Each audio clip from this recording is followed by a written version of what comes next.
Libro Leyendas Rosas de Juan Carreño. Introducción.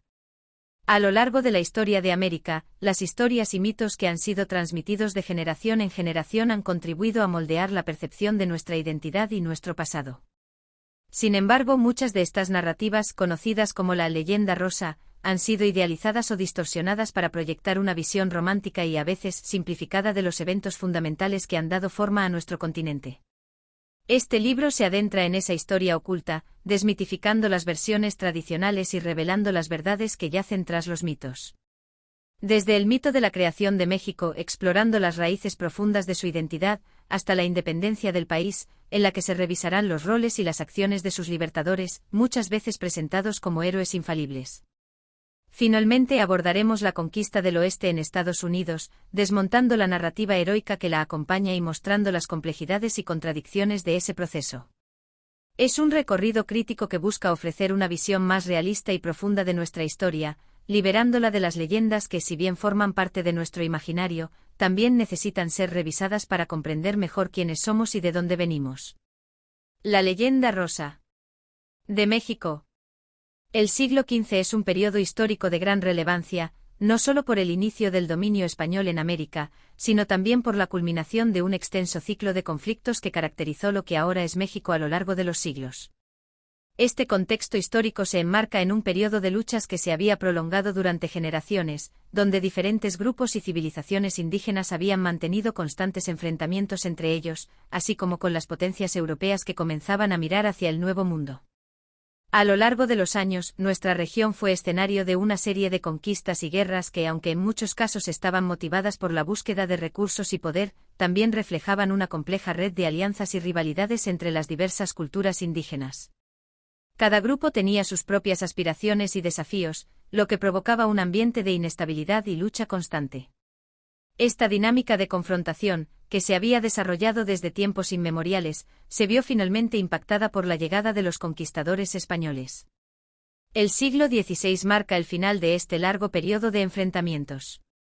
Las conquistas militares, que fueron lideradas tanto por figuras indígenas que buscaban establecer su autoridad sobre otras tribus, como por los conquistadores españoles que buscaban expandir el imperio de su país, se convirtieron en el punto culminante de estas luchas. Este último periodo de conquistas no solo representó un cambio en la estructura de poder, sino que también significó la transición hacia un nuevo orden social y político. Es fundamental entender que las conquistas no se produjeron de manera unilateral. Por un lado, los líderes indígenas, en su afán por consolidar su poder, muchas veces formaron alianzas con los españoles, creyendo que estos podrían ayudarles a eliminar a sus enemigos tradicionales. Por otro lado, los conquistadores españoles, movidos por el deseo de obtener riquezas y gloria, también aprovecharon las divisiones existentes entre los diversos grupos indígenas para facilitar su avance. Así, el final de las luchas interminables no solo supuso la llegada de una nueva era de dominación española, sino que también marcó el cierre de un capítulo en la historia de las civilizaciones indígenas. La combinación de fuerzas y estrategias en este periodo transformó profundamente la estructura social, política y económica de la región, dando paso a un proceso de mestizaje y a la fusión de culturas que, aunque trajo consigo muchas dificultades y sufrimientos, también sentó las bases de la identidad que hoy conocemos. En conclusión, el siglo XVI debe ser contemplado no únicamente como el inicio del dominio español, sino como un momento crucial que significó el fin de un prolongado periodo de luchas y conflictos. Este contexto histórico es esencial para entender las dinámicas de poder que se establecieron posteriormente y cómo éstas influenciaron la formación de la sociedad actual. La historia de México es, por lo tanto, un relato de luchas, alianzas y transformaciones que han dado forma a nuestra identidad cultural y social en el presente. Construcción del relato nacional de México. El proceso de independencia en México y su relación con la narrativa histórica es un tema complejo que involucra diversas corrientes de pensamiento y el contexto político del siglo XIX. Durante esta época, la balcanización del Imperio español propició la aparición de movimientos independentistas en sus colonias, incluyendo la Nueva España, lo que marcaría el inicio de la construcción de una identidad nacional. La narrativa nacional que se formó en el siglo XIX se basó en grandes relatos que explicaban la historia de México a través de mitos y símbolos. En este contexto se manifiestan dos corrientes de pensamiento, representadas por intelectuales conservadores y liberales. Esta polarización se reflejó en el debate sobre la herencia hispánica y la identidad nacional, donde la llamada leyenda negra, una narrativa que retrataba a España y su imperio de manera negativa, y la leyenda rosa, que idealizaba la herencia de la Ilustración, jugaron un papel crucial. Los intelectuales de la época, como Lucas Alamán y Servando Teresa de Mier, estaban profundamente involucrados en la política y en la construcción de relatos que justificaban sus posturas. Servando de Mier, en particular, es un ejemplo de cómo el discurso intelectual puede transformarse en función de las circunstancias políticas. Al inicio de la independencia, defendía la civilización hispánica, pero a medida que el conflicto avanzaba, su discurso se centró en la reivindicación de las culturas originarias y en la crítica a la herencia colonial. La inestabilidad política de la Nueva España durante los conflictos bélicos y la crisis de legitimidad del poder español generaron un vacío que fue aprovechado por diversos grupos. Los movimientos independentistas no solo buscaban la separación del dominio español, sino también redefinir la identidad nacional que se había gestado durante el virreinato. En este sentido, el relato de nación doliente que describe Pérez Bejo se asienta en una estructura mitológica que integra elementos de la historia sagrada del cristianismo. Esta narrativa se articula en tres etapas: el misterio gozoso de la época prehispánica, el misterio doloroso de la conquista y el virreinato, y el misterio glorioso de la independencia. La construcción de esta narrativa permite a los líderes políticos y sociales justificar no solo la independencia, sino también las posteriores decisiones políticas y sociales en México. La figura del mártir, representada por héroes como Miguel Hidalgo y José María Morelos, se convierte en un símbolo de resistencia y sacrificio, mientras que el pasado prehispánico se idealiza como un periodo de grandeza que se perdió con la llegada de los españoles. El triunfo de la facción liberal liderada por Benito Juárez y Porfirio Díaz consolidó este relato de nación doliente. La narrativa no solo se utiliza para explicar la ruptura con la monarquía hispánica, sino también para apuntar a las deficiencias en la construcción del Estado-nación mexicano, que se atribuyen a la herencia colonial. Así se crea una excusa para desviar la atención de los problemas contemporáneos, como la inestabilidad política y social que ha enfrentado México a lo largo de su historia. En la actualidad, esta narrativa sigue teniendo un impacto en el discurso social y político. La demanda de justicia por agravios históricos se ha convertido en un tema recurrente, aunque a menudo se ignoran los problemas actuales, como la violencia y la corrupción que afectan al país. La insistencia en un recuento de agravios hacia una casa real que no tuvo conexión directa con la conquista de México puede parecer un intento de evadir responsabilidades ante los desafíos contemporáneos, lo que resalta la utilidad política de la leyenda negra y la leyenda rosa en la construcción de la identidad nacional mexicana. En resumen, la narrativa de la nación doliente en México sirve no solo como un relato histórico, sino también como un instrumento político que permite a las élites desviar la atención de los problemas actuales, utilizando la historia como un medio para justificar sus acciones y decisiones en el presente. Fray Servando Teresa de Mier y la Virgen de Guadalupe. El papel de Fray Servando Teresa de Mier en la historia de México es fundamental, especialmente en el contexto de la formación de una identidad nacional que incluye tanto elementos indígenas como la influencia de la religión católica. En 1794, durante un discurso dirigido a las máximas autoridades del Virreinato de Nueva España, Fray Servando presentó ideas que tendrían un impacto significativo en la teología y la política de la época, así como en el posterior desarrollo del indigenismo y el nacionalismo mexicano. Este discurso se pronunció el día de la fiesta de la Virgen de Guadalupe, una figura central en la cultura mexicana.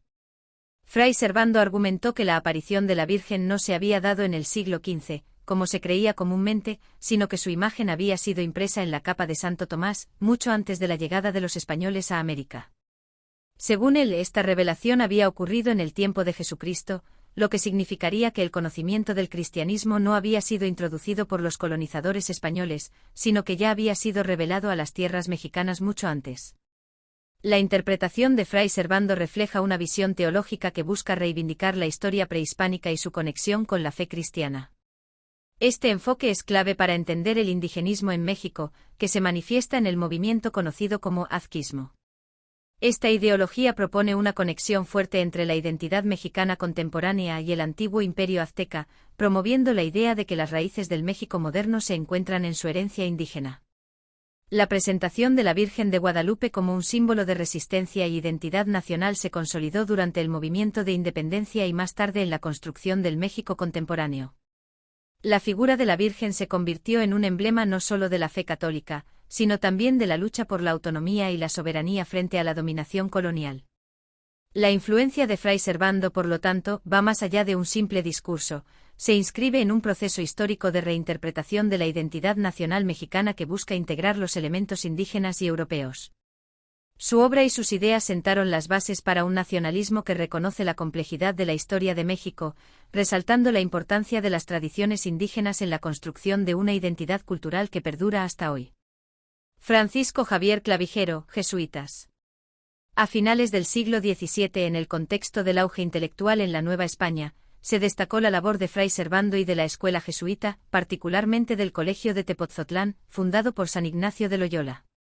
Entre las figuras prominentes de esta institución se encontraba Francisco Javier Clavijero, un destacado pensador que comenzó a investigar y analizar la historia de las civilizaciones indígenas.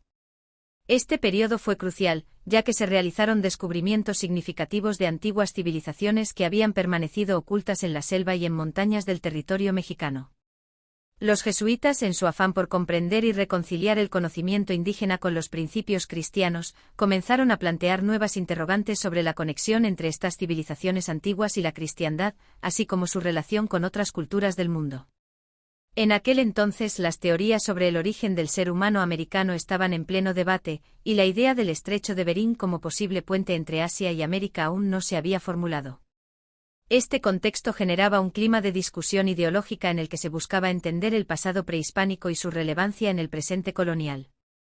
Es interesante notar que varios investigadores mexicanos, especialmente en el siglo XVIII, comenzaron a ver en estas afirmaciones sobre la historia indígena una forma de protonacionalismo. A finales del siglo XVII y en las décadas siguientes, existía una creciente necesidad de distanciarse de la monarquía hispánica, aunque muchos historiadores sostienen que la convicción de un autogobierno y de una identidad nacional separada de España no era aún evidente. Los verdaderos detonantes del nacionalismo mexicano se produjeron más tarde, en el contexto de la expansión napoleónica a principios del siglo XIX, que desestabilizó el dominio español en América. Sin embargo, los estudios y reflexiones de finales del siglo XVII sentaron las bases para un resurgimiento del interés en la historia indígena durante el siglo XIX. Intelectuales de este periodo utilizaron las investigaciones previas para rechazar la herencia hispánica y construir una narrativa idealizada de las culturas indígenas, que a menudo caía en la condescendencia. Este proceso contribuyó a forjar una identidad nacional que buscaba honrar el pasado indígena, pero a menudo lo hacía desde una perspectiva que podía desvirtuar la complejidad y riqueza de esas civilizaciones. Leyenda negra versus leyenda rosa. La trilogía de la leyenda negra. La obra La visión de los vencidos de Miguel León Portilla, junto con La brevísima relación de la destrucción de las Indias de Bartolomé de las Casas y Las venas abiertas de América Latina de Eduardo Galeano, conforman una trilogía fundamental para comprender la historia de América Latina desde una perspectiva crítica que aún a día de hoy sustenta la leyenda negra española. La primera obra, de carácter más académico, ofrece un análisis profundo sobre la perspectiva indígena durante la conquista y colonización, resaltando las voces y experiencias de los pueblos originarios que fueron víctimas de este proceso. Por otro lado, La brevísima relación es un texto impactante que denuncia las atrocidades cometidas por los colonizadores y presenta una crítica vehemente de la brutalidad del sistema colonial. Finalmente, Las venas abiertas de América Latina se presenta como una obra más divulgativa y de confrontación, que explora la explotación y el saqueo que ha sufrido el continente a lo largo de los siglos. Galeano conecta los eventos históricos con las realidades contemporáneas de América Latina, invitando a una reflexión crítica sobre las estructuras de poder y la injusticia social. Esta trilogía se erige como un pilar en la formación del pensamiento crítico en el ámbito hispanoamericano, fomentando un diálogo necesario sobre la identidad, la memoria y la resistencia de los pueblos latinoamericanos. La visión de los vencidos de León Portilla. La visión de los vencidos de Miguel León Portilla es una obra fundamental que ofrece una perspectiva única sobre la conquista de México, a partir de las voces de los pueblos indígenas, especialmente los tlatelolcas. Esta obra se basa en las traducciones realizadas por el padre Bernardino de Sahagún y el padre Garibay de varios testimonios indígenas, muchos de los cuales no habían sido traducidos previamente.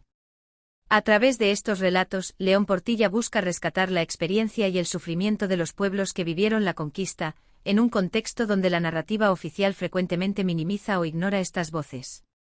La relevancia de La visión de los vencidos radica en su capacidad para cuestionar la narrativa tradicional de la historia de México, que a menudo ha sido dominada por una perspectiva eurocéntrica. Si bien el texto no es extenso en comparación con otras obras históricas, su impacto ha sido considerable.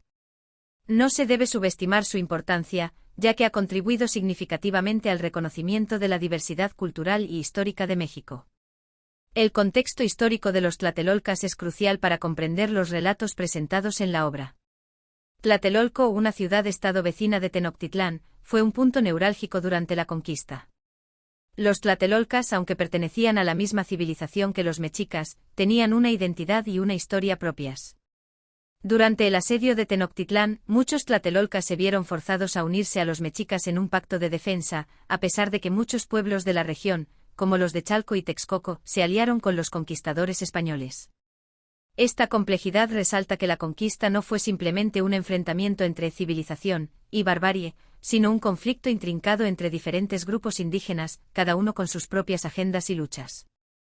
León Portilla señala que aunque algunos relatos describen a Cuauhtémoc como un líder que instigaba la resistencia, otros testimonios indican que había divisiones entre las fuerzas indígenas, con líderes como los tlaxcaltecas luchando del lado de los españoles. Esto pone de manifiesto las tensiones y contradicciones dentro de las sociedades indígenas, que no pueden ser reducidas a una simple dicotomía entre opresores y oprimidos. La obra también critica la forma en que las narrativas históricas han sido construidas en el México moderno. A menudo el discurso oficial ha presentado a los españoles como civilizadores y a los indígenas como salvajes. Sin embargo, la visión de los vencidos desafía esta narrativa, argumentando que la conquista representó una catástrofe para una civilización rica y compleja, y que la verdadera historia es mucho más matizada. En lugar de ver la conquista como un encuentro entre civilizaciones, su obra invita a considerar la multiplicidad de experiencias y voces que existieron, así como las complejidades del conflicto y la resistencia indígena. Brevísima relación de la destrucción de las Indias de Bartolomé de las Casas. Publicado en 1552, La brevísima relación de la destrucción de las Indias, es una obra emblemática del fraile dominico español Bartolomé de las Casas, quien se erigió como uno de los principales defensores de los derechos de los pueblos indígenas en América durante el siglo XVI. Esta obra denuncia los abusos y atrocidades cometidos contra las poblaciones indígenas a raíz de la conquista del Nuevo Mundo por parte de España. Bartolomé de las Casas llegó a las Antillas en los primeros años de la colonización española. Inicialmente fue encomendero, un cargo que le otorgaba derechos sobre los indígenas en su territorio. Sin embargo, en un giro paradigmático, decidió tomar los hábitos dominicos y dedicarse a la defensa de los amerindios, convirtiéndose en un ferviente defensor de sus derechos. Su experiencia directa como testigo y, en ocasiones, participante de la catástrofe demográfica que llevó a la casi extinción de los taínos, guanaatabeyes y caribes, lo impulsó a abogar por una reforma en el trato hacia los pueblos indígenas. La brevísima relación de la destrucción de las Indias fue escrita por de las Casas con la intención de informar al príncipe Felipe, quien más tarde se convertiría en el rey Felipe II de España. Felipe había sido encargado por su padre, el rey Carlos V, de los asuntos de Indias en ese tiempo. A través de su obra, de las Casas buscó que el futuro monarca español tomara conciencia de las injusticias y crueldades que se perpetraban en América por parte de sus compatriotas. La redacción de la obra comenzó alrededor de 1540 en México y fue culminada en 1542, durante una estancia en España. Se dice que un resumen de la obra fue presentado al rey Carlos I, y en las Cortes de Castilla de abril-mayo de 1542 en Valladolid, de las Casas tuvo la oportunidad de exponer su testimonio ante una comisión designada por el rey para abordar el problema de las Indias. Esto contribuyó a la creación de las leyes nuevas, un intento de reformar el derecho indiano en beneficio de los indígenas. Sin embargo, en 1546, ante el fracaso de estas leyes, de las Casas añadió más comentarios a su obra. A pesar de las críticas que recibió, de las Casas no enfrentó consecuencias inmediatas por la publicación. Su obra no fue censurada en España y gozó de cierta libertad de circulación, probablemente debido al respeto que la corona española le tenía como autor. Sin embargo, en junio de 1660, más de un siglo después de su publicación, la Inquisición española decretó la prohibición del libro, que ya había sido previamente expurgado por el calificador jesuita del Santo Oficio, Francisco de Minguijón. La discusión sobre la leyenda rosa en contraposición a la leyenda negra es un tema que suscita un gran interés y controversia. La leyenda negra, que se refiere a la imagen negativa que se ha construido sobre España y su imperio, ha sido respondida históricamente por los españoles con tibieza y argumentos académicos, lo cual muchas veces resulta ineficaz ante una propaganda que se adentra en el fango de la descalificación. En este sentido, es necesario reconocer que, si bien la leyenda negra ha sido una constante en la percepción internacional de España, la creación de una leyenda rosa, que exalte los logros del Imperio español podría haber facilitado el debate y la defensa de su legado. Sin embargo, es importante entender que el Imperio español fue una formación histórica que tuvo su auge en un momento determinado y que, como todas las grandes civilizaciones, llegó a su fin. No hay que caer en la nostalgia por un pasado que, aunque dejó importantes huellas y contribuciones culturales, no regresará. La historia avanza y el Imperio español, al igual que el romano o la Unión Soviética, ha dejado de existir como tal. Este naufragio histórico ha dejado tras de sí vestigios que son significativos, pero la idea de recuperar el imperio es, en última instancia, un anhelo imposible. En este contexto, es relevante señalar que cualquier intento de reivindicar las obras y logros del Imperio español, como la exaltación del barroco o el reconocimiento de ciudades históricas, a menudo es malinterpretado. Estos esfuerzos son a veces vistos como un deseo de regresar a una época imperial, lo que genera resistencia y rechazo. La percepción de que se está comparando el pasado glorioso con el presente, tildado de socialdemócrata bananera, alimenta un debate polarizado. Un ejemplo de esta resistencia se observa en la valoración de obras arquitectónicas como la Capilla del Rosario en Puebla, considerada una de las maravillas del mundo barroco. A pesar de su belleza y singularidad, quienes critican esta época suelen centrarse en las condiciones en que fueron construidas estas obras, mencionando el trabajo forzado y la explotación de los recursos. Este enfoque anacrónico impide una apreciación completa de los logros culturales y artísticos, y reduce la historia a una mera discusión sobre la moralidad de los medios empleados. En resumen, la narrativa sobre el Imperio español es compleja y requiere un análisis equilibrado que no se limite a la nostalgia ni al rechazo absoluto. La historia debe ser discutida con un enfoque crítico que permita reconocer tanto los logros como las sombras del pasado, sin caer en la simplificación de las opiniones.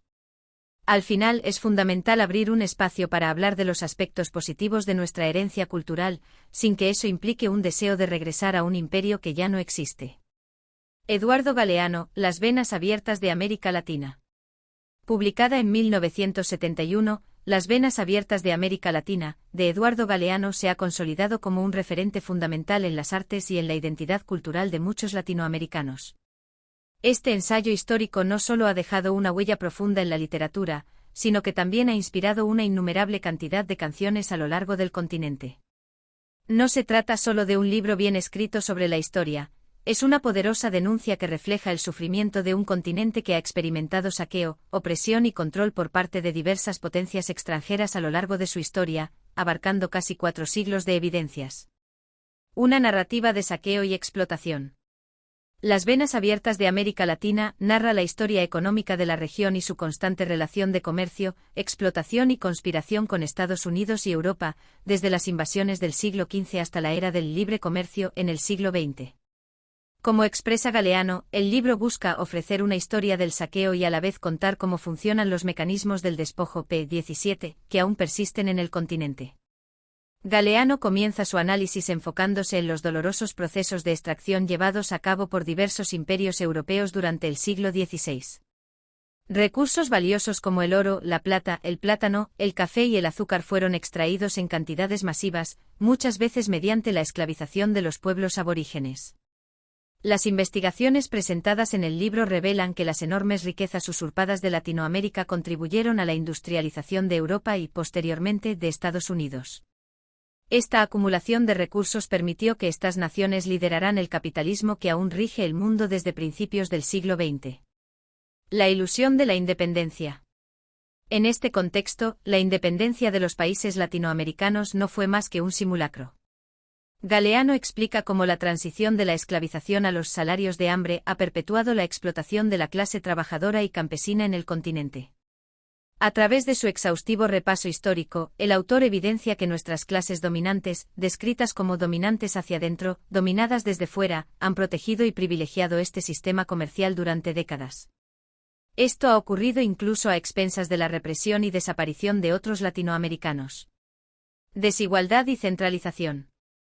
El libro también aborda el fenómeno de la desigualdad que se reproduce en el interior de cada país, donde las capitales concentran las riquezas de las diversas regiones. Esta centralización se presenta bajo la ilusión del progreso, lo que motiva a muchos migrantes a trasladarse hacia las ciudades en busca de mejores oportunidades. Sin embargo, esta desigualdad maquillada ha llevado a la proliferación de barrios marginales como las favelas en Río de Janeiro, las callampas en Santiago de Chile, los jacales en México y los barrios en Caracas, entre otros. No es casual que las actuales capitales de muchos países latinoamericanos hayan sido, en su momento, centros de poder colonial. La historia se repite aunque con diferentes títulos y acuerdos, revelando la persistencia de un sistema que sigue beneficiando a unos pocos a expensas de la mayoría. En conclusión, Las venas abiertas de América Latina no solo es una obra que documenta la historia de un continente, sino que también es un llamado a la reflexión sobre las estructuras de poder y desigualdad que continúan afectando a la sociedad latinoamericana. Su relevancia perdura y su lectura invita a cuestionar y comprender las dinámicas que han moldeado la realidad actual de América Latina. Eduardo Galeano y su crítica a Las venas abiertas de América Latina. En una reveladora declaración en la Segunda Bienal del Libro y la Lectura de Brasilia en 2014, el escritor uruguayo Eduardo Galeano hizo una crítica contundente a su obra más emblemática, Las venas abiertas de América Latina. Este libro, que ha sido considerado un pilar fundamental de la literatura de izquierda en Latinoamérica, ha sido objeto de múltiples ediciones desde su lanzamiento en 1971 y es conocido por su aguda crítica a la explotación colonial y neocolonial en la región. Galeano sorprendió a muchos al afirmar que no sería capaz de leer el libro de nuevo. En sus palabras, reconoció que cuando escribió la obra no contaba con los conocimientos necesarios de economía y política, lo que llevó a una reflexión sobre su propio crecimiento intelectual. Aunque no se mostró arrepentido de haber escrito el libro, dejó claro que considera que esa etapa de su vida está superada. Esa prosa de izquierda tradicional es pesadísima, apuntó. Las venas abiertas de América Latina no solo ha sido un referente para aquellos que se identifican con ideologías de izquierda, sino que también ha tenido un impacto cultural significativo, siendo prohibido durante años por diversas dictaduras militares en el continente y obligando a su autor al exilio. La obra ha sido citada en canciones, películas y otros libros, consolidándose como un clásico en el ámbito de la crítica social y política. Desde 1997, las ediciones de este libro incluyen un prólogo de la escritora chilena Isabel Allende, lo que demuestra su relevancia perdurable. Sin embargo, las recientes declaraciones de Galeano invitan a una reevaluación del texto y su contexto, sugiriendo que el autor mismo ha evolucionado más allá de las ideas que plasmó en su juventud. La leyenda rosa española. La denominada leyenda rosa española es un concepto que se utiliza para describir una narrativa que contrarresta la leyenda negra española, un término que hace referencia a la visión negativa y crítica que se ha perpetuado sobre ciertos aspectos de la historia, especialmente en relación con el colonialismo y la explotación. La leyenda rosa, por lo tanto, se presenta como un epíteto que se aplica a aquellos que intentan minimizar o deslegitimar las críticas hacia el pasado colonial, ya sea de manera implícita o explícita. Este fenómeno ha llevado a que algunas personas se conviertan en blanco de ataques verbales, siendo etiquetadas como defensores de la leyenda rosa. Es importante destacar que este tipo de descalificaciones suelen ser utilizadas por quienes critican la visión optimista o edulcorada de la historia, especialmente en contextos donde se aborda la colonización y sus consecuencias. Entre las figuras que han sido objeto de esta crítica se encuentran personajes como María Elvira Roca Barea y Marcelo Gullo, quienes han defendido posturas que algunos consideran como intentos de justificar o embellecer el legado colonial. Estos individuos, al presentar argumentos que buscan destacar aspectos positivos de la colonización, se enfrentan a un intenso escrutinio y a menudo son acusados de perpetuar una visión distorsionada de la historia. La discusión sobre la leyenda rosa y la leyenda negra es compleja, ya que implica no solo un análisis de la historia, sino también de cómo se construye la memoria colectiva y cómo se interpretan los eventos pasados. En última instancia, el debate entre estas dos leyendas refleja tensiones culturales y políticas que continúan presentes en la sociedad contemporánea.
Leyenda negra, contar solo lo malo versus leyenda rosa, contar solo lo bueno. El concepto de leyenda negra y leyenda rosa se ha utilizado a menudo para categorizar las narrativas históricas en torno a temas controvertidos, especialmente en el contexto del Imperio Español. Sin embargo, es esencial aclarar que estas categorizaciones no son tan simples como parecen. La leyenda negra no se limita a hablar únicamente de lo malo, ni la leyenda rosa se restringe a lo bueno. La leyenda negra se basa en la exageración o distorsión de ciertos episodios negativos de la historia. Como la esclavitud, en un intento por demonizar al Imperio Español. Por ejemplo, existen grabados de Teodor de Bry que muestran a españoles vendiendo carne humana o cometiendo atrocidades, pero estas representaciones son a menudo sacadas de contexto y no reflejan la realidad de la época. Es importante tener en cuenta que al juzgar las acciones de sociedades del pasado, debemos evitar proyectar nuestras propias sensibilidades contemporáneas sobre ellos. Sería ingenuo pensar que una sociedad del siglo XV podría haber existido sin esclavitud, pues esta era una práctica común en el mundo de ese tiempo. Por otro lado, la leyenda rosa no se trata de presentar una visión idealizada y sin matices de la historia. No se trata simplemente de destacar los logros y aspectos positivos del Imperio Español. Al igual que la leyenda negra, la leyenda rosa puede caer en la trampa de la simplificación excesiva y la falta de crítica. Lo que realmente se necesita es un enfoque más equilibrado. Este enfoque reconoce tanto los aspectos negativos como los positivos, permitiendo un análisis más matizado y completo de la historia. En lugar de caer en la narrativa simplista de que el Imperio Español fue únicamente malo o bueno, es fundamental entender el contexto histórico y las complejidades inherentes a cada situación. Al final, la clave está en el lenguaje que utilizamos y en cómo estructuramos nuestras narrativas históricas. Decir que la esclavitud era una práctica común en el Imperio Español es diferente de afirmar que el Imperio Español fue el único responsable de la esclavitud en el mundo, lo cual es una exageración y una simplificación errónea. La historia es rica y compleja, y merece ser tratada con el matiz que requiere. España no creó una leyenda rosa. Una de las razones por las cuales no ha surgido una leyenda rosa en torno a la historia de España es porque el propio país no ha hecho un esfuerzo significativo por construirla. A lo largo de su época de hegemonía, España adoptó una actitud tibia y predominantemente académica ante la leyenda negra que se le atribuía. Un ejemplo notable de esta respuesta es el libro Anti-Jovio, escrito en el siglo XV como una contestación a Joviano, un sacerdote católico italiano que vertió críticas agudas sobre los españoles. En esta obra la respuesta se presenta en términos académicos, utilizando leyes y argumentos racionales, en lugar de emplear una narrativa emocional o épica que pudiera haber contribuido a una leyenda más favorable. Adicionalmente, en el siglo XVII, la monarquía española creó el Archivo de Indias, con el objetivo de ofrecer un acceso público a documentos que pudieran desmentir las acusaciones en su contra, permitiendo así que los interesados consultaran la realidad histórica. Sin embargo, esta iniciativa no ha tenido el efecto deseado en muchos aspectos. En lugar de desmantelar la leyenda negra, ha proporcionado más munición a sus detractores. Esto se debe a que los españoles nunca han negado que ocurrieron abusos y situaciones lamentables durante la colonización en América. Su argumento principal ha sido siempre el reconocimiento de estos hechos, acompañados de la defensa de las leyes de Indias y de la figura del protector de indios. No obstante, el enfoque de España al abordar estas críticas ha sido contraproducente. La narración de los esfuerzos por combatir las injusticias no ha logrado cambiar la percepción negativa que muchos tienen sobre la colonización. De hecho, se ha observado que aquellos que investigan en el Archivo de Indias a menudo seleccionan solo los documentos que refuerzan su narrativa negativa, ignorando la complejidad de la historia. Esta selección de evidencias refuerza la leyenda negra, perpetuando así una visión distorsionada de la realidad histórica española. En resumen, la falta de una narrativa más equilibrada y la tendencia a responder con documentación académica han limitado la posibilidad de que se construya una leyenda rosa en torno a la historia de España. La leyenda negra y la leyenda rosa en la actualidad. La leyenda negra, que describe de manera negativa el imperialismo español, ha perdurado a lo largo de los siglos y se ha convertido en un pilar ideológico que sostiene la narrativa del capitalismo anglosajón moderno. Este relato se construye en el contexto de una confrontación histórica entre el imperio hispánico y modelos protocapitalistas que emergieron en Europa y América del Norte. La caída del Imperio español, que había establecido un modelo socioeconómico distinto, permitió que el capitalismo se convirtiera en la forma hegemónica de producción a nivel global. En este sentido, la leyenda negra se utiliza para justificar la superioridad del modelo anglosajón, a la vez que minimiza o demoniza los logros de la civilización hispánica. El interés en la leyenda rosa, que intentaría presentar una visión más positiva de la historia hispánica, es cuestionable. Algunos argumentan que podría ser un intento de revitalizar un neoimperialismo español sobre América Latina, pero esta idea carece de fundamento. En la actualidad es más plausible que países como México, Argentina y Brasil tengan la capacidad de influir en España, en lugar de que esta última pueda volver a dominar a sus antiguas colonias. La falta de una plataforma unificada que articule al mundo iberoamericano como una unidad política o económica hace que no haya un beneficiario claro de la leyenda rosa. A diferencia de la leyenda negra, que sigue siendo usada por potencias como Estados Unidos y el Reino Unido para mantener la división y la fragmentación en el mundo hispánico, la leyenda rosa no cuenta con el mismo respaldo ni relevancia en el contexto internacional actual. Las preocupaciones de las potencias dominantes, especialmente Estados Unidos, se centran más en rivales como China y Rusia que en el mundo hispánico, que consideran actualmente dominado. Sin embargo, mantienen la leyenda negra como una herramienta para evitar un resurgimiento de una unidad hispánica que podría desafiar su hegemonía. Un bloque integrado por naciones como México, Argentina y Brasil, que podrían unir a todos los países de habla hispana y portuguesa, representaría una fuerza imparable en el escenario global. Es notable que las disputas en torno a la historia, como las demandas de disculpas por parte de México a España, a menudo desvían la atención de problemas más urgentes y relevantes, como la relación con Estados Unidos y las consecuencias de políticas fallidas en el país. Por ejemplo, la lucha contra el narcotráfico en México, un tema complejo que involucra tanto a actores internos como externos, se utiliza como un comodín para justificar situaciones de crisis sin tener que confrontar las contradicciones de su relación con el vecino del norte, que ha sido históricamente abusiva. Por lo tanto, mientras que la leyenda negra se mantiene como una herramienta de control y división, el debate sobre la historia y la identidad en el mundo hispánico sigue siendo crucial para entender las dinámicas de poder actuales y el futuro de las relaciones entre estas naciones. El enfoque de intentar resarcir agravios históricos puede llevar a una desatención de las luchas contemporáneas en nuestros países y regiones. Aunque muchas de estas causas parecen genuinas y buscan el bienestar de ciertos sectores de la sociedad, a menudo se utilizan como herramientas para perpetuar el status quo existente. En el ámbito académico se observa que en lugar de abordar los problemas actuales de manera efectiva, algunos sectores prefieren centrarse en reivindicaciones del pasado. Esto se traduce en un fenómeno donde, al no poder realizar una revolución en el presente, se busca hacerlo a través de un relato del pasado, tomando partido por los desfavorecidos, los pobres y los marginados.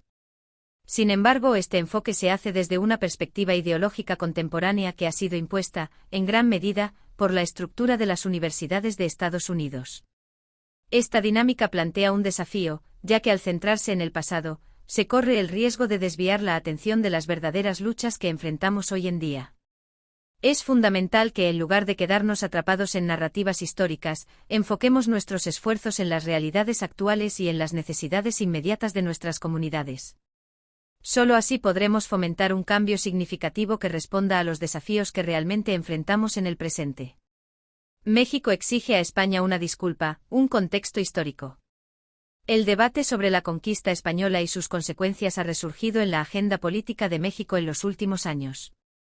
El 1 de marzo de 2019, el entonces presidente mexicano Andrés Manuel López Obrador envió una carta al rey Felipe VI y al Papa Francisco en la que solicitaba una disculpa por los excesos cometidos durante la conquista de América. Sin embargo, este reclamo no es nuevo, ya que España ofreció un perdón formal hace 183 años. Más recientemente, en 2024, la actual presidenta de México, Claudia Sheinbaum, reiteró esta exigencia, afirmando que España debe disculparse por las masacres ocurridas durante la conquista. Sheinbaum enfatizó que en el contexto del descubrimiento del continente hace 500 años, hubo una gran cantidad de violencia que merece reconocimiento y remordimiento. El quid de la cuestión radica en que España ya ha pedido disculpas en el pasado.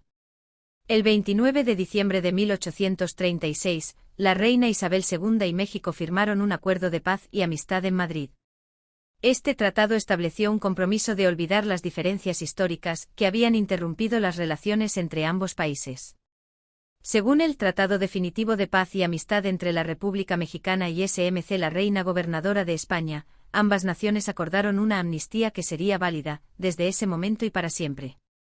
Este acuerdo no solo buscó sanar las heridas del pasado, sino que también sentó las bases para establecer un tratado de comercio entre México y España, además de abordar cuestiones relacionadas con la deuda que España tenía con México.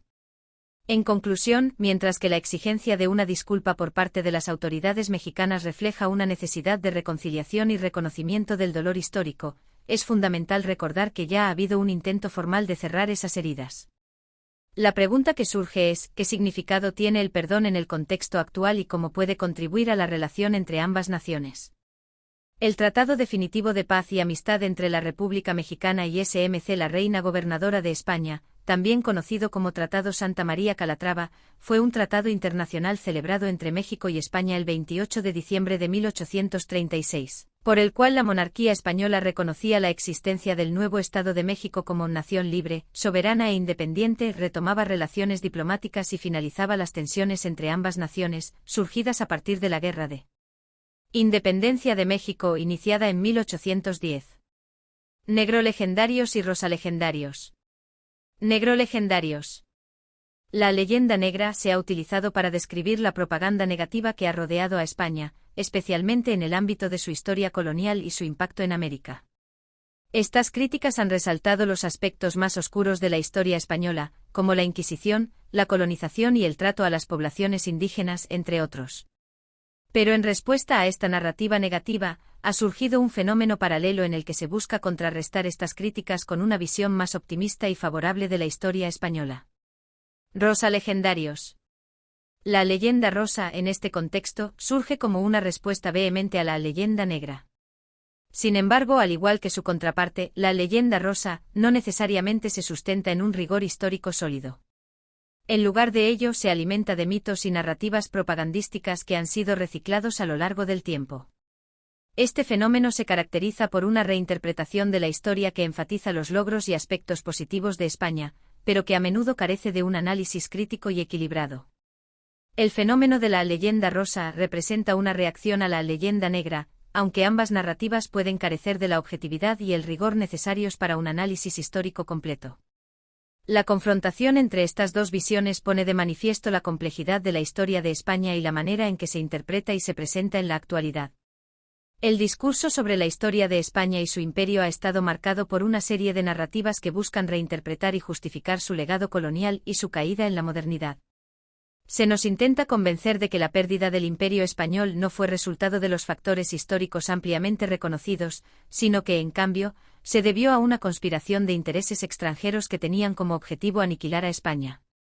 Esta idea, que tiene sus raíces en la retórica de figuras como Francisco Franco, quien en uno de sus últimos discursos denunció, sin aportar evidencias, una conspiración internacional contra España, está impregnada de un tono antisemita y antimasónico, aunque también podría haberse enmarcado en términos anglosajones, afrancesados o protestantes. Además, existe la creencia de que España se comportó como un colonizador diferente, tratando con una ejemplar bondad a las sociedades que sometió, en contraste con otros imperios que fueron crueles y sanguinarios. Sin embargo, esta afirmación se encuentra en un terreno pantanoso, donde nos enfrentamos a una grave exageración en el mejor de los casos y a una mentira en el peor. La historia está llena de matices complejos, y es sencillo encontrar ejemplos concretos que apoyen tanto la visión positiva como la negativa de la colonización española. El problema no radica en la búsqueda de la verdad histórica o en la necesidad de equilibrar las visiones negrolegendarias de la historia de España, sino que el verdadero objetivo de esta propaganda rosa legendaria es de carácter político y se centra en la generación de un orgullo nacional. Esta narrativa no busca una comprensión cabal y objetiva de la historia, sino que se orienta a crear una identidad nacional que eleve la figura de España en el imaginario colectivo actual. En este sentido, se convierte en una herramienta que, más que educar, busca fortalecer un sentido de pertenencia y orgullo que a menudo es desprovisto de un análisis crítico de los hechos históricos. Por lo tanto, es crucial abordar la historia de España y su imperio con una mirada crítica, que reconozca tanto los logros como los fracasos, y que no se deje llevar por narrativas simplistas que buscan manipular la percepción del pasado para servir a intereses políticos presentes. Solo así podremos acercarnos a una comprensión más completa y matizada de nuestro legado histórico. Negrolegendarios, rosalegendarios y los historiadores.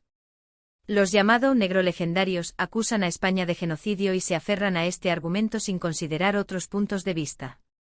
Para ellos, la historia de la colonización española se reduce a un relato de atrocidades y violencia.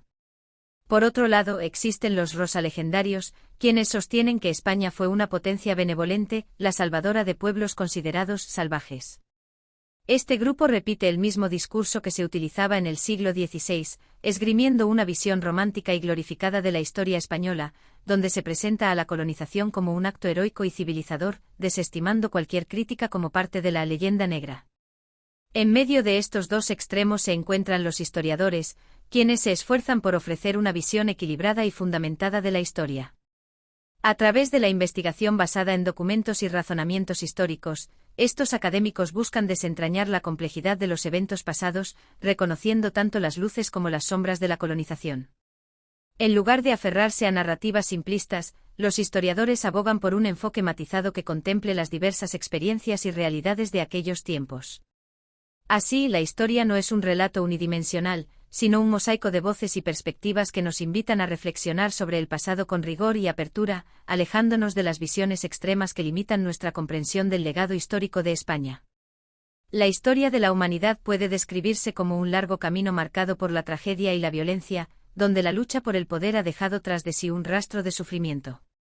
A lo largo de los siglos, la naturaleza del ser humano ha revelado su lado más oscuro, poniendo de manifiesto cómo el más fuerte se impone sobre el más débil. Sin embargo, es fundamental analizar estos acontecimientos en su contexto histórico, sin caer en juicios simplistas que ignoren las complejidades de cada época. Los historiadores a menudo se encuentran en el centro de un debate acalorado, enfrentando críticas de diversas partes. Un tema particularmente polémico es la esclavitud, que aunque se reconoce como una realidad innegable, especialmente en lugares como Cuba, no debería ser vista únicamente como un estigma en la historia de España. En lugar de buscar un mérito o un demérito en estos hechos, es más constructivo aceptar que las cosas ocurrieron como sucedieron, sin tratar de enmendar el pasado con nuestra perspectiva actual. El eurocentrismo ha influido de manera significativa en cómo se perciben las civilizaciones indígenas, a menudo consideradas como bárbaras desde el viejo continente. No podemos exigir que las sociedades del pasado compartieran las mismas ideas y valores que defendemos en el siglo XXI, ya que cada cultura y época tiene su propio marco de referencia. Incluso figuras como el padre Bartolomé de las Casas, conocido por su defensa de los derechos de los indígenas, no cuestionaron la validez de las creencias de estos pueblos. Su enfoque se centró en la necesidad de una evangelización pacífica, lo cual lo convierte en un pionero en la defensa de un trato más humano hacia los nativos. Sin embargo, su visión seguía estando marcada por el deseo de civilizar a aquellos a quienes consideraba inferiores. Es indiscutible que la historia está plagada de horrores, y las atrocidades cometidas por los españoles en las Antillas son un claro ejemplo de ello.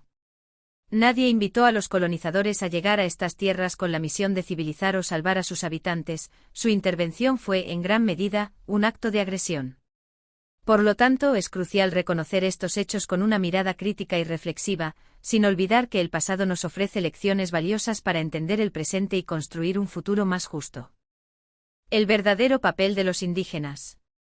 La historia de la conquista de América a menudo se presenta de manera simplificada, sugiriendo que España fue la única responsable de la colonización y administración de los vastos territorios.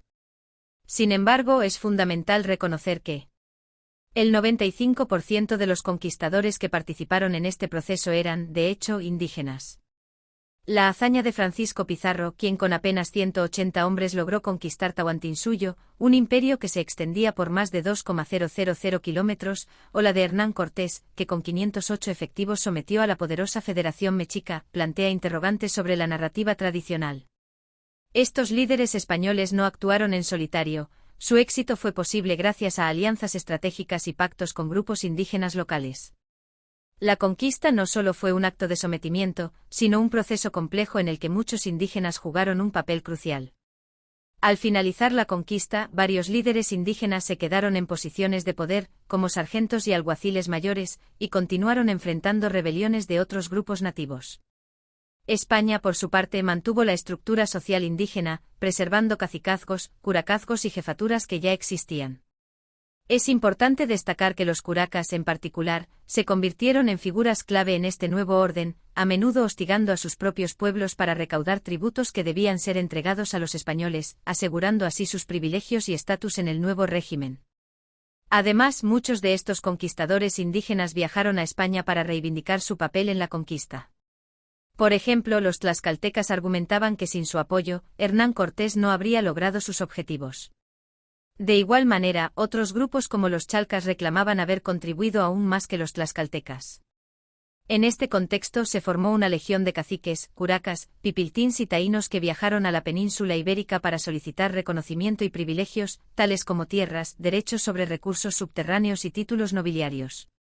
Muchos de estos indígenas se autodenominaban conquistadores, igualando su contribución a la de figuras como Hernán Cortés. La llegada de Cristóbal Colón a América el 12 de octubre de 1492 marcó el inicio de un nuevo capítulo en la historia mundial, no solo por el descubrimiento del continente por parte de España, sino también por el establecimiento de un flujo bidireccional entre Europa y América desde el primer momento.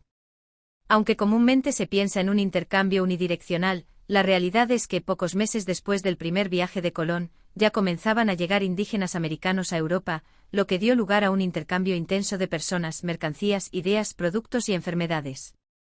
Desde 1493, se documentan los primeros viajes de indígenas a España, muchos de los cuales fueron traídos como esclavos. Sevilla se convirtió en un importante centro de comercio de esclavos, donde se marcaba a los indígenas para registrar su propiedad. Este comercio refleja la complejidad del encuentro entre ambos mundos, en el que la explotación y el intercambio cultural coexistieron. A pesar de la explotación, es importante señalar que la reina Isabel la Católica mostró una postura contraria a la esclavización de los indígenas, considerando a estos nuevos habitantes como vasallos de la corona. En 1500 Isabel prohibió la esclavitud, con la excepción de aquellos que eran considerados caníbales o los capturados en una guerra justa. Sin embargo, esta política se complicó en los años posteriores. En 1530, la corona prohibió la esclavitud en su totalidad, pero las circunstancias cambiaron debido a los constantes alzamientos indígenas. Los colonos españoles argumentaron que no podían hacer frente a estas rebeliones sin recurrir a la captura de indígenas que pudieran ser utilizados como esclavos. Esto llevó a la corona a dar marcha atrás en su decisión, reflejando la tensión entre la ética y las necesidades económicas del momento. La abolición de la esclavitud se tornó un desafío debido a la resistencia de los indígenas y a las acciones de algunos españoles que, para justificar la esclavitud bajo el pretexto de guerra justa, hacían pasar a indígenas pacíficos como rebeldes. Este fenómeno no era una política de Estado, sino más bien una serie de acciones individuales que complicaban aún más la situación. A lo largo de los años, aunque hubo oposición y represalias contra los esclavos que intentaban liberarse, se logró la liberación de la gran mayoría de los indígenas esclavizados en España a partir de 1542. Sin embargo, el flujo de esclavitud continuó, ya que Lisboa seguía siendo un importante centro de comercio de esclavos y los portugueses continuaron traficando con indígenas brasileños, quienes no contaban con la misma protección que ofrecía la corona de Castilla. Cristóbal Colón. La esclavitud en el contexto de la historia de América tiene sus raíces en la llegada de Cristóbal Colón, un vínculo que a menudo pasa desapercibido. Aunque Colón es mayormente conocido por su papel en el descubrimiento de América, su contribución a la trata de esclavos es un aspecto menos discutido pero igualmente significativo. Desde el inicio de su expedición, Colón tenía la intención de establecer un tráfico de indígenas que llevara a los nativos americanos a España. De haber tenido el apoyo necesario, es posible que América se hubiera convertido en un vasto reservorio de esclavos para el mercado europeo. Esta idea refleja no solo la ambición de Colón, sino también las presiones que enfrentaba por parte de la corona española. La monarquía estaba interesada en obtener beneficios económicos de su empresa, y la viabilidad del proyecto de Colón dependía de su capacidad para demostrar que podía generar riqueza. Con el tiempo Colón se dio cuenta de que las expectativas de oro y riqueza material que había prometido no se cumplían. Para justificar su expedición y convencer a la corona de que su empresa era rentable, comenzó a considerar la posibilidad de capturar y enviar miles de esclavos a Europa, una estrategia que evidenciaba su desesperación por encontrar un modelo económico viable. Es crucial entender a Colón no como un héroe ni como un villano absoluto, sino como un hombre de su tiempo, cuyas decisiones fueron en gran medida influenciadas por las circunstancias y las expectativas de su época. Así, su papel en el inicio del tráfico de esclavos desde América hacia Europa marca un capítulo oscuro de la historia que merece ser analizado en su complejidad. Esto nos invita a reflexionar sobre las implicaciones de sus acciones y el legado de la colonización en el continente americano.